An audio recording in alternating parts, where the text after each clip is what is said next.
Olá, muito boa tarde.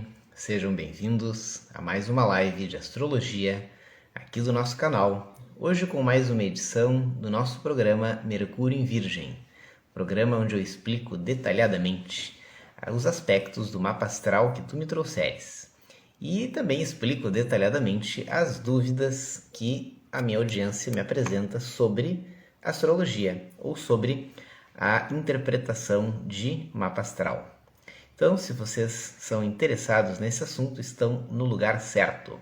Vamos às perguntas de hoje do Mercúrio em Virgem, que vai aquecer os motores. Vamos lá.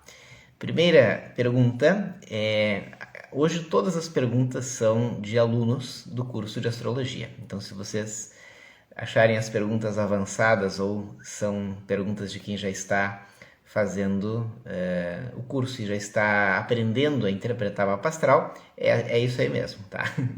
E vocês também podem vir aprender essa técnica maravilhosa, esse conhecimento da natureza, que serve para a gente se conhecer melhor, para a gente se relacionar melhor com todos e para a gente se preparar melhor para a vida. Então a primeira pergunta é bem interessante porque retrata um caso real e recente. Me perguntam, de que adianta fazer o mapa astral de um idoso, já que a pessoa está no final da sua vida e o mapa astral fala sobre as perspectivas de vida, de personalidade. De que adianta? Adianta muito e isso aconteceu recentemente. Eu tive a oportunidade de fazer o mapa astral para uma senhora de 80 anos. Foi, como sempre, uma consulta animadíssima, muito proveitosa, e ela ficou muito satisfeita por ter reconhecido no seu histórico de vida várias causas e consequências e verificado a lógica inteligente dos acontecimentos que ela já conhecia. Então, por que adianta fazer mapa astral para um idoso? Justamente porque não é previsão de futuro, não é adivinhação. Nós temos na leitura do mapa uma perspectiva de vida, tanto da personalidade como ela se constitui, e isso tu vais ter utilidade para isso, tu vais utilizar isso até o último dia de vida, então nunca é tarde para nós nos conhecermos melhor.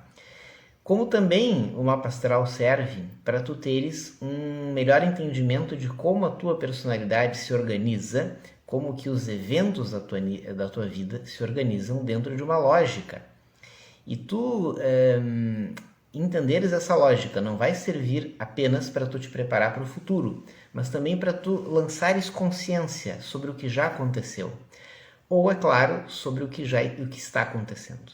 Então, sim, adianta muito fazer mapa astral de um idoso, tanto quanto de qualquer idade, porque não se trata apenas de lançar um olhar sobre o que ainda não veio. É isso e muito mais. Também se trata de lançar um olhar sobre o que já veio e principalmente sobre o que está acontecendo, para a gente, entendendo melhor o contexto, ter melhores condições de agir daqui para frente com a maior consciência possível. Então fica a dica, não deixe de fazer mapa astral, porque vocês se acham velhos, né? E essa senhora que fez comigo com 80 anos é o melhor exemplo disso, né? Como foi válido para ela ter, ao final da vida, encaixado e compreendido coisas da vida inteira dela. A sessão foi mais longa que o normal, a gente teve que adaptar a linguagem para certas explicações, mas ela teve um acompanhamento e um aproveitamento 100%, como normalmente acontece. E ela ficou muito feliz de poder, a essa altura da vida, ter entendido várias coisas. E era a primeira vez que ela fez mapa astral, aos 80 anos. Olha que coisa legal. Então essa foi a primeira pergunta, né? A pergunta era de que adianta? Bom, adianta muito fazer mapa astral de um idoso. E a segunda pergunta que eu catei de outro caso, mas que é o outro extremo oposto. Mapa astral de bebê. Não se formou ainda a personalidade, então como que a gente vai interpretar o que tu vês no mapa astral de um bebê? Bom, se a gente também entendesse superficialmente astrologia, que não é o caso de ninguém aqui, nem os que estão estudando, aprendendo, nem os que estão praticando astrologia neste canal, como não é o caso, né? Então não é o caso. Se fosse para interpretar superficialmente, talvez se entendesse que tu precisas verificar na personalidade coisas muito evidentes ou comprovar, tá? Não se trata disso. O mapa astral de um bebê, ele é a mesma coisa de um mapa astral de um adulto. Acontece que no adulto, tu já verificaste todo o conteúdo do mapa sendo transformado em atos, em hábitos, em realidade cotidiana, em rotina. No bebê é tudo potencial. E se no bebê é tudo potencial, melhor ainda, porque se é tudo potencial, tu tens como direcionar e orientar a educação daquele bebê. Pensem astrologicamente que o bebê não é nada diferente de um adulto. É simplesmente um ser humano em formação, um ser humano que está no início da sua história de vida. Então, se um bebê é um ser humano iniciante, que está no início da sua história de vida, que bom se os pais conseguirem entender a lógica de funcionamento da sua personalidade. E assim, eu fiz poucos mapas astrais de pessoas tão idosas como eu mencionei há pouco, mas eu já fiz muitos mapas astrais de crianças pequenas, até de bebês, obviamente para os pais. E qual a experiência que eu tenho a partir disso?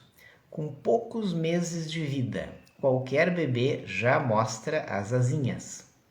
Com poucos meses de vida, qualquer bebê já demonstra as suas características principais de personalidade. Com poucos meses, os pais atentos vão identificar no seu bebê tudo o que o mapa astral tem a mostrar. Então, vale muito a pena fazer mapa astral de bebê, tanto que até se chama de astrologia infantil, o ramo da astrologia moderna que oferece uma leitura mais adaptada para o mapa astral, né? Ou seja, adaptado no caso específico das crianças, né? Porque no caso das crianças a prioridade é educá-las, ou seja, ajudá-las a despertar a sua natureza da melhor maneira possível. Então, para quem educa uma criança, um mapa astral é uma ferramenta muito importante, muito poderosa. Para todo e qualquer educador ou pai e mãe, conhecer o mapa astral do seu bebê ou da sua criança pode ser um auxiliar muito útil, agrega muito. Então fica a dica aí, mapa astral de bebê não só adianta e como que funciona se não se formou a personalidade. Não precisa ter se formado, porque não é uma coisa estanque, é dinâmico. Então, se tu conseguir entender para qualificar a tua formação, a tua educação quanto antes, melhor. Tá? Então, essa foi a nossa segunda pergunta referente ao mapa astral de bebê. Peguei os dois extremos, né? O bebê e o idoso. E agora tem uma aluna do curso que sempre manda perguntas muito legais. Vamos ver, me parece que ela está presente. Ela estava. Vamos ver se ela volta. Que é o seguinte, ela pergunta de um caso que ela está estudando, né, um mapa que ela está estudando, que a pessoa tem a casa 7 cheia. E, paradoxalmente, se trata de uma pessoa sozinha, de uma pessoa solitária e que sofre com isso. Sofre muito por ser sozinha. Bom, vamos entender que esse é uma pergunta que eu escolhi de propósito, porque é um preconceito muito comum que a gente pode desmontar agora. Se tu tens uma casa astrológica, como a casa 7, por exemplo, vazia, não significa que a pessoa nunca vai ter ninguém. Porque a casa 7 fala dos relacionamentos, sim, fala do casamento, sim, e fala da vida amorosa, sim, mas fala da tua relação com isso. Não quer dizer um disjuntor, né? Casa 7 lotada, vida louca. Casa 7 vazia, eremita. Não é assim. Só que isso é um preconceito muito comum. E as casas, elas são áreas da vida. E as áreas da vida, elas vão ter mais ou menos predominância no conjunto da obra da nossa vida. Isso não significa que, havendo planetas ali, tu vais ter um acúmulo de eventos necessariamente. Vai ter um acúmulo de força na tua relação de consciência com os eventos que porventura ocorrerem. Então, no caso em questão, sim, querida perguntadora, é possível que a pessoa tenha a sua casa 7 cheia de planetas, e aí ela até mostrou aqui, né, mostrou que tinha Sol, tinha Mercúrio, Vênus e a roda da fortuna. Então, nossa, isso poderia predispor, então, uma pessoa muito ativa na sua vida amorosa? Sim. E, na verdade, provavelmente predispõe sim. Por quê? Porque se ela é solitária e sofre com isso, por que ela sofre com isso? Porque na balança interior dela, ela possui esta questão em alta conta. Ela possui um destaque especial para esta questão. Por isso ela sofre. E o fato de ela estar solitária é exatamente consequência de ela ter essa área muito em foco. Vocês já ouviram falar do ditado de ir com muita sede ao pote? Qual o problema de ir com muita sede ao pote de água? Que a gente derruba o pote, né? Então, quando algo é muito importante, tu estás com muita sede, né? Tu estás com muito desejo, normalmente tu vais atrapalhar a execução ou a conquista daquilo que tu desejas. Tá? Então isso não é raro de acontecer e a gente precisa ficar de olho. Então,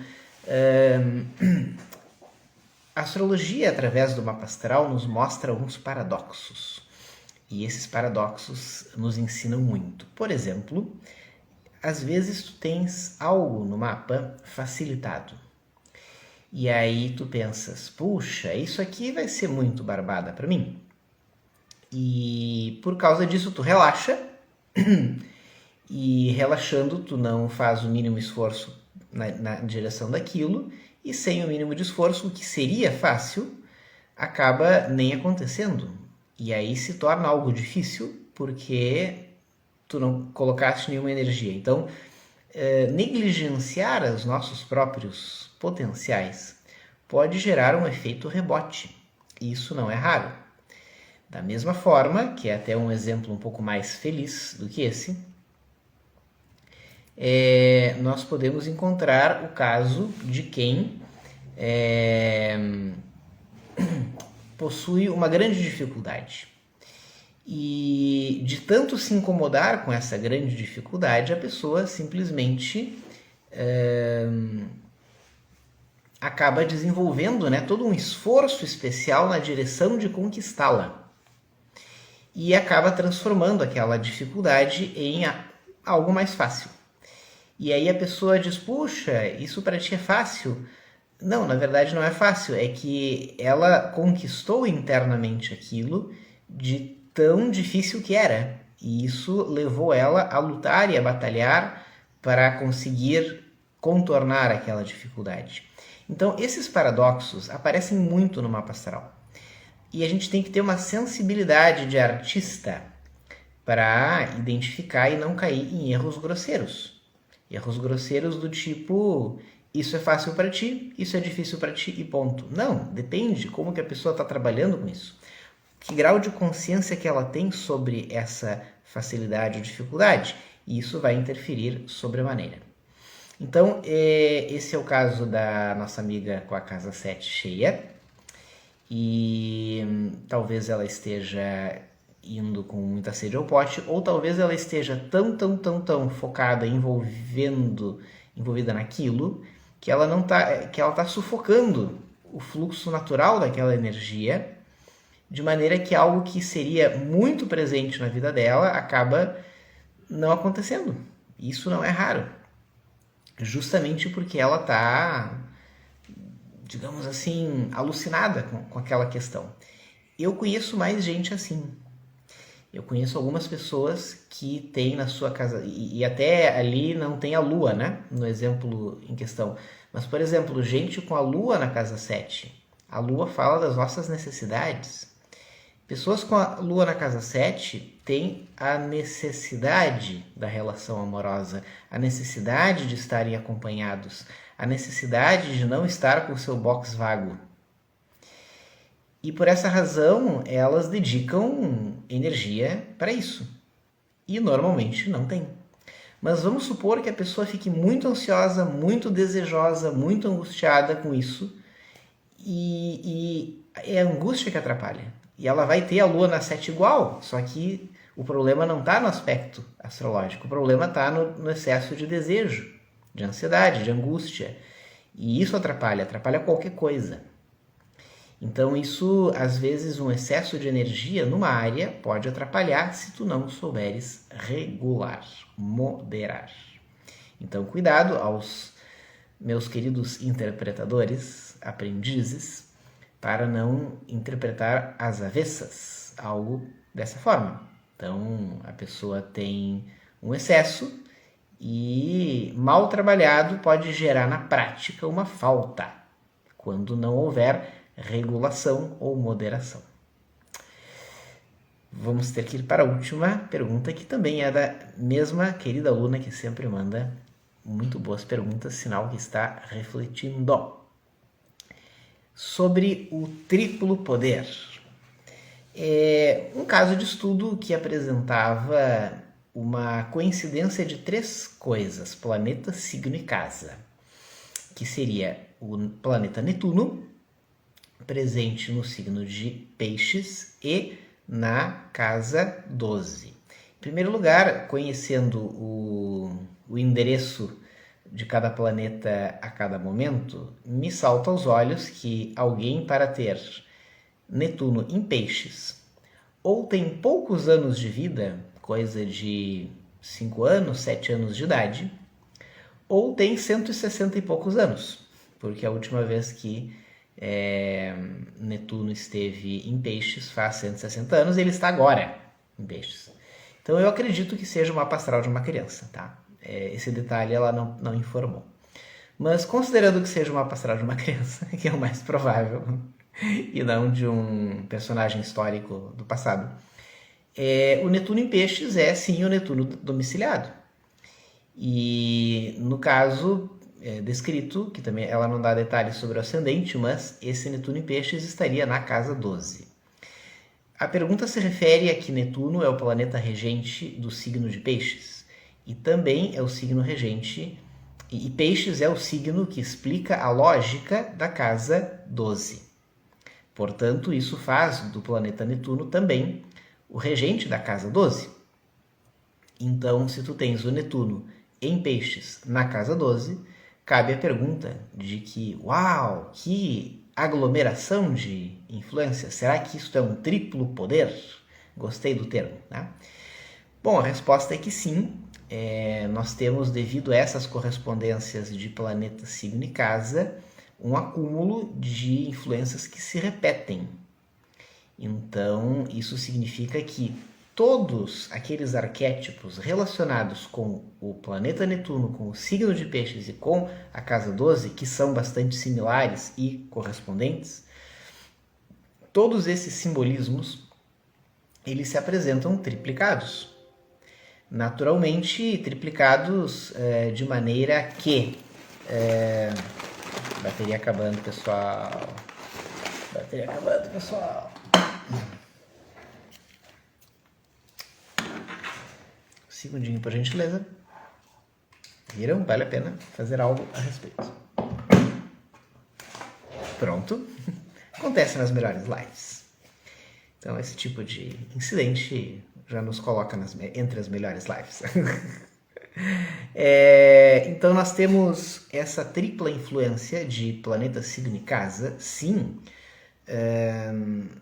representando um triplo poder. Mas cuidado, na astrologia nós aprendemos que todo o excesso, ele cobra os seus riscos. Todo o excesso, e isso é um excesso, porque esse triplo poder, na verdade, vai indicar que tem alguma coisa